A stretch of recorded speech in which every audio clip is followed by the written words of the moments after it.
हिरण्यकशिपु और हिरण्याक्ष का जन्म और हिरण्याक्ष की दिग्विजय।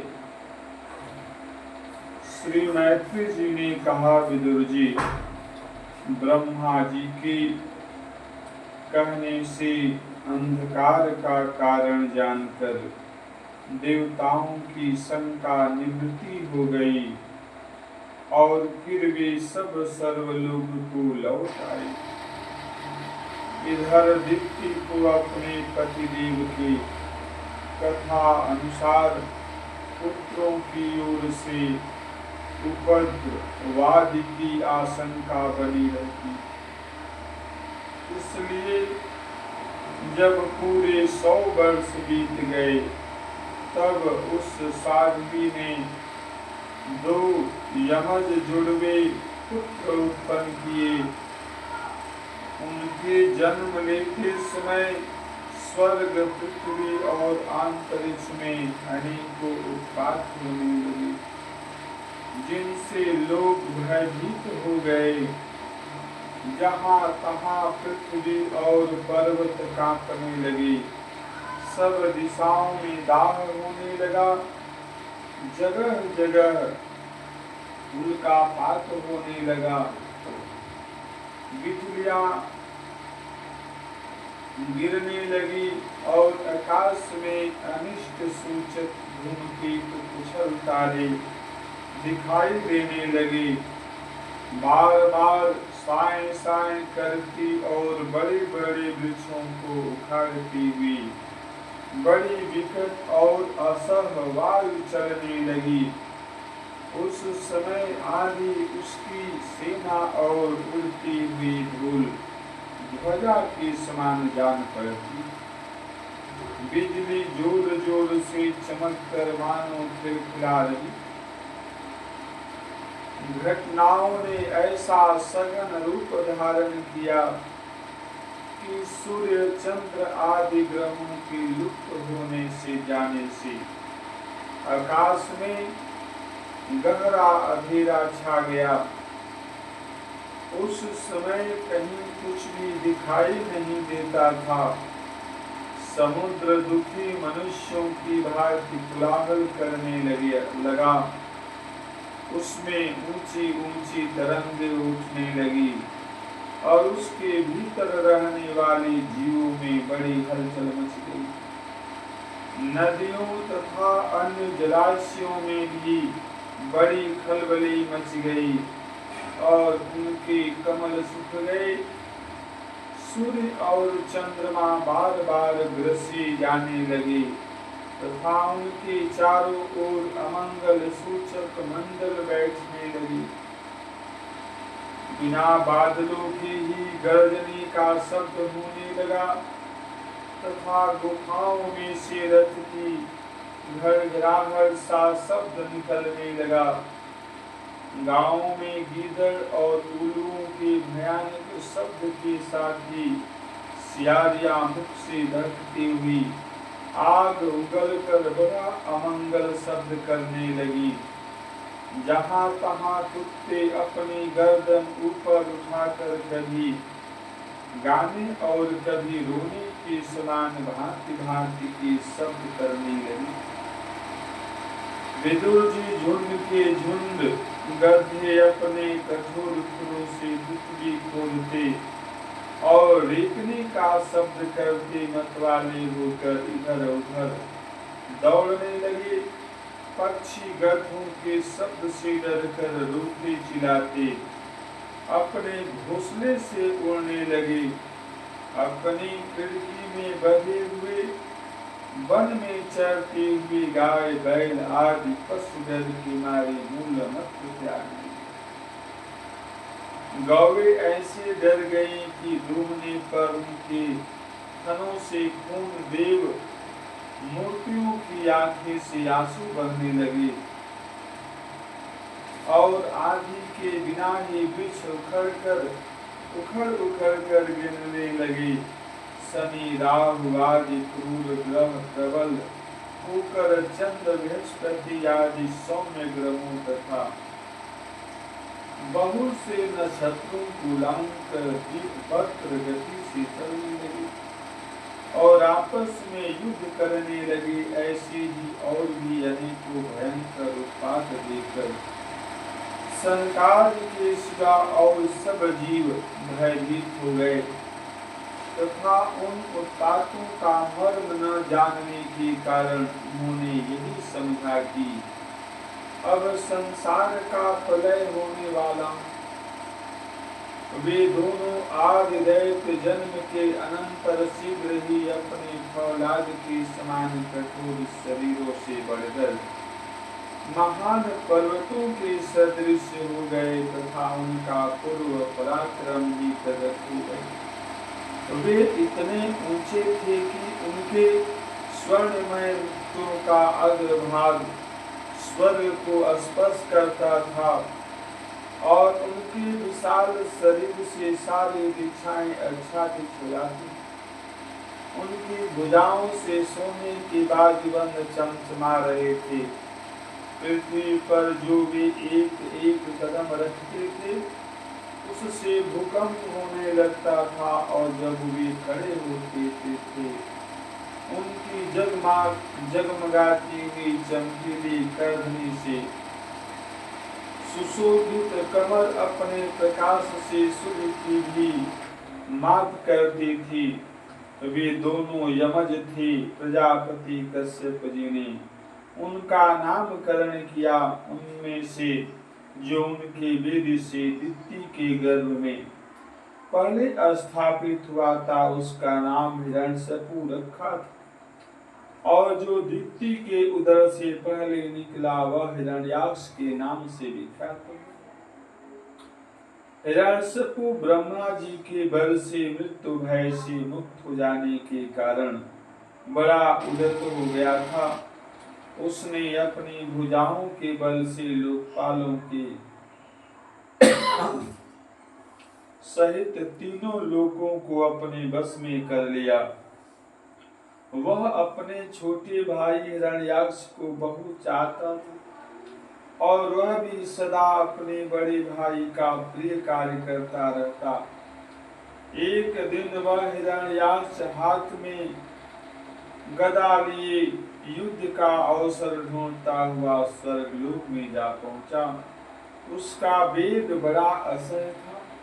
उसके पैरों में सोने के नुपुरों की झनकार हो रही थी। गले में विजय सूचक माला धारण की हुई थी और कंधे पर विशाल गदा रखी हुई थी। उसके मनोबल शरीर बल तथा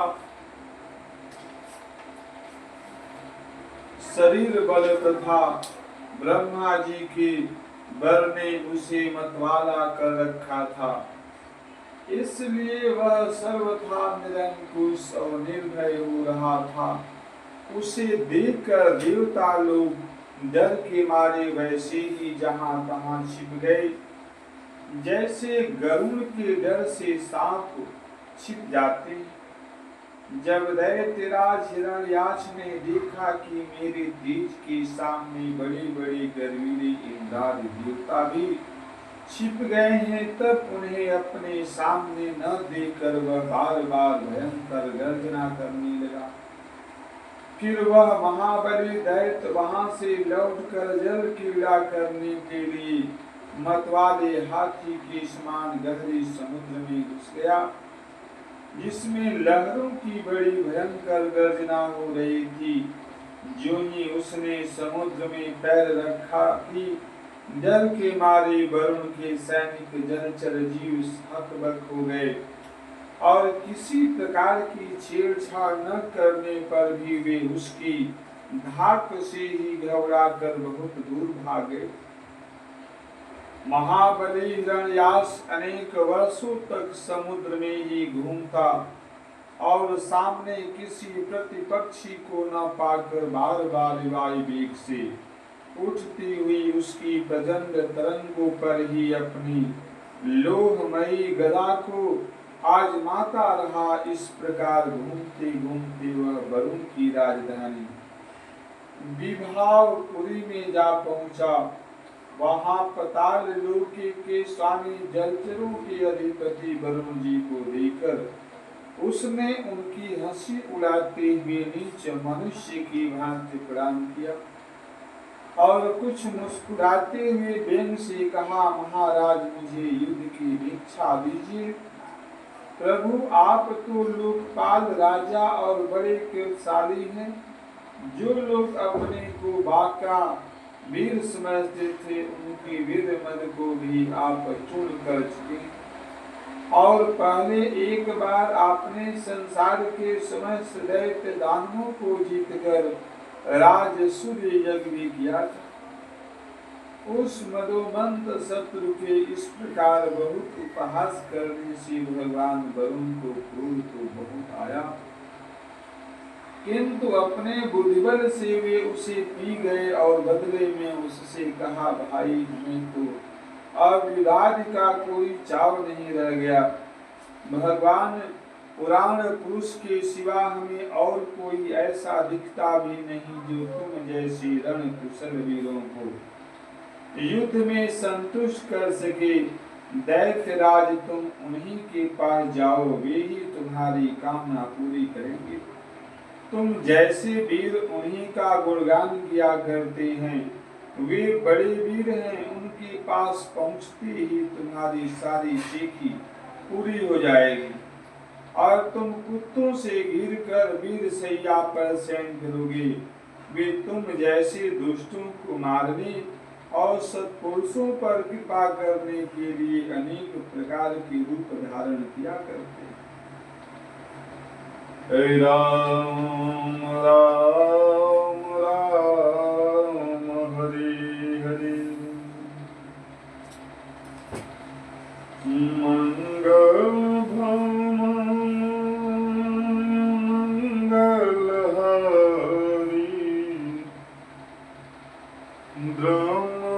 सदा सरथ यजिर बिहारी।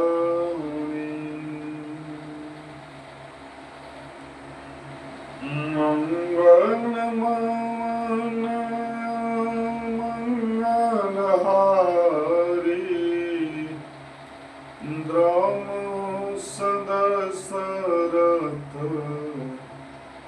अजिर बिहारी। राम राम हरे हरे हरे राम हरे राम राम हरे हरे। हे हनुमान ज्ञानदायिनी अम्ब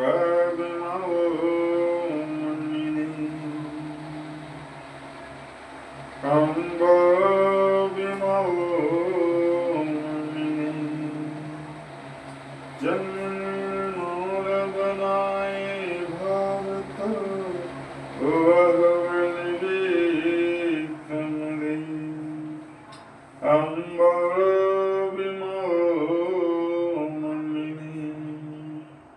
साहसशील हृदय में भर दे जीवन त्याग तपोने कर दे। संयम सत्य स्नेह कवर दे स्वाभिमान भर दे अम्ब विमोहिनी। हे अन्नमाहिनी ज्ञानदायिनी अम्ब विमोहिनी।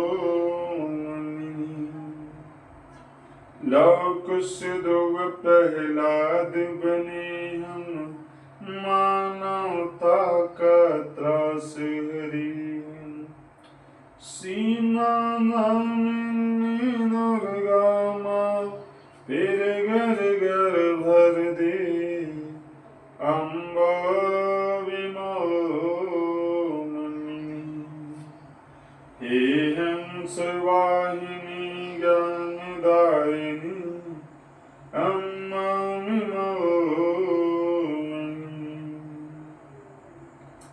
लोक सुधव प्रहलाद बने मानवता का श्री सीता स्वामी दुर्गा फिर घर घर भर दे अम्बा विनोमिनी हे हंस वाहिनी ज्ञानदायिनी अम्बा विनोमिनी।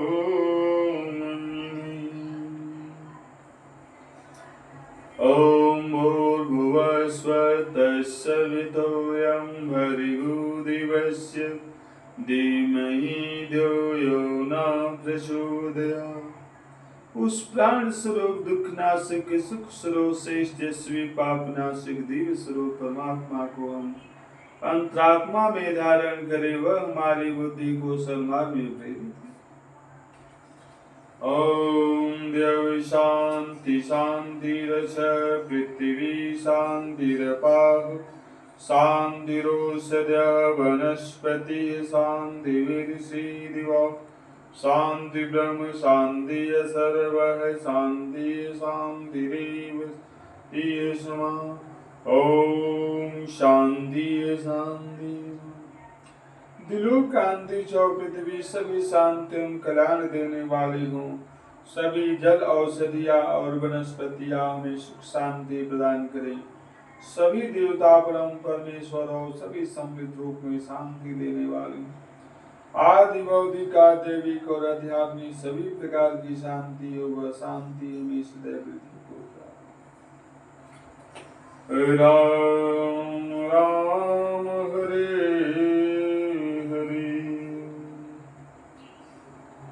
मंगल भवन मंगल हारी दाबहु सदसरथ रंजिर बिहारी राम राम हरे राम राम राम